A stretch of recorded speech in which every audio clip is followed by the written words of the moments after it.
안녕하십니까. 변종화 세무사의 5분 특강입니다.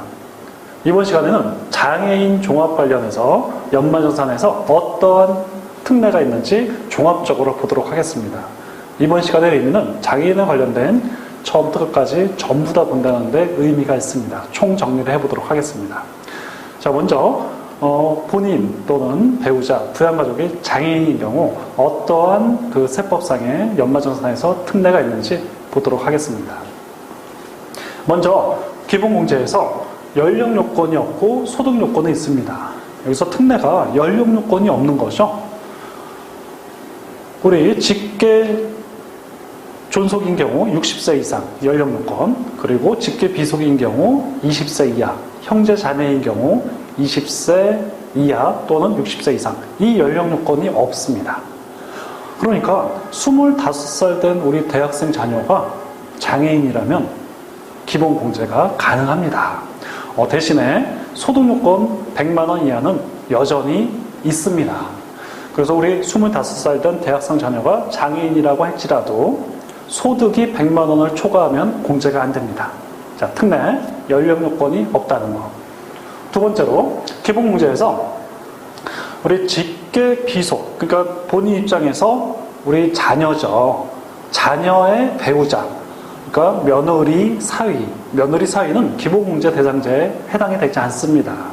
하지만 우리 자녀와 그 다음에 자녀의 배우자 동시에 둘 다 장애인이라면 며느리 사위도 내가 인적공제, 기본공제를 받을 수 있는 특례가 있습니다.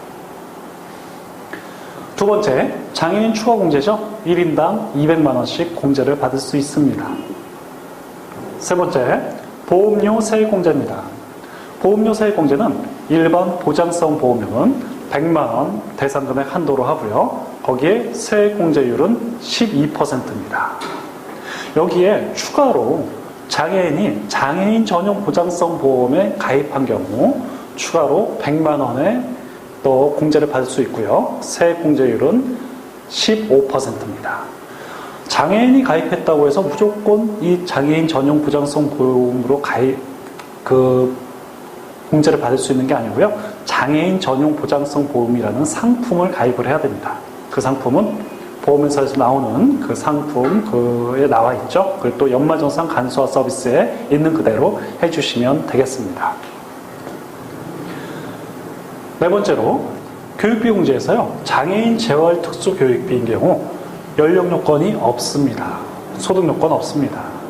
교육비 공제는 원래 연령 요건은 아예 없습니다. 이건 특례라고 볼 수 없고요. 특례라는 것은 소득 요건이죠.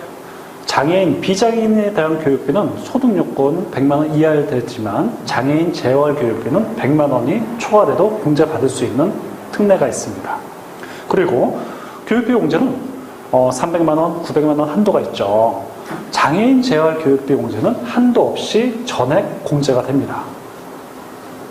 그리고 교육비 공제는 직계 존속에 대한 교육비는 원래는 공제를 받을 수 없습니다. 하지만 우리 부모님, 조부모님 직계 존속이 장애인인 경우 그 직계 존속의 장애인 특수 재활 교육비는 그 자녀가 공제를 받을 수가 있습니다.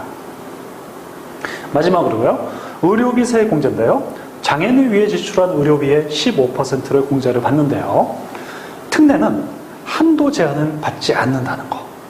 의료비 공제는요. 총 700만 원 한도입니다. 그러나 그 의료비 공제 700만 원 한도를 넘어도 공제가 가능합니다. 하지만 3%는 초과해야 됩니다. 자, 이러한 교육종의 그 공제를 받을 수 있는데요. 장애인 판정을 보면 장애인복지법에 의한 장애인 국가유공자, 상의자, 자, 이런 국가보훈처, 관청에서 등록이 된 장애인이어야 되죠. 자, 우리는 장애인 카드를 받아보면 됩니다. 자, 이러한 등록된 장애인 외에도 세법상 인정되는 장애인이 있습니다. 항시 치료를 요하는 중증 환자고요. 소득세법 시행규칙에 나와 있는 서식을 다운받아서 우리 그 동네 병원, 의원, 한의원에 가서 이러한 항시 치료를 요하는 중증 환자라는 것을 의사의 사인과 병원의 관인을 받으면 세법상 인정되는 장애인에 해당이 됩니다. 예를 들자면 이런 사례를 보면 암진단, 신부정증, 치매, 뇌졸중, 조현병 등, 자, 이러한 판단은요 의사가 하도록 되어 있습니다. 그래서 이러한 그 사례를 잘 찾아보셔서 우리 가까운 병원에 가서 이런 설명을 하고 꼭 장애인 공제를 받을 수 있도록 증명을 받으면 좋겠죠. 자, 오늘은 장애인 공제에 대해서 종합적으로 알아봤습니다. 감사합니다.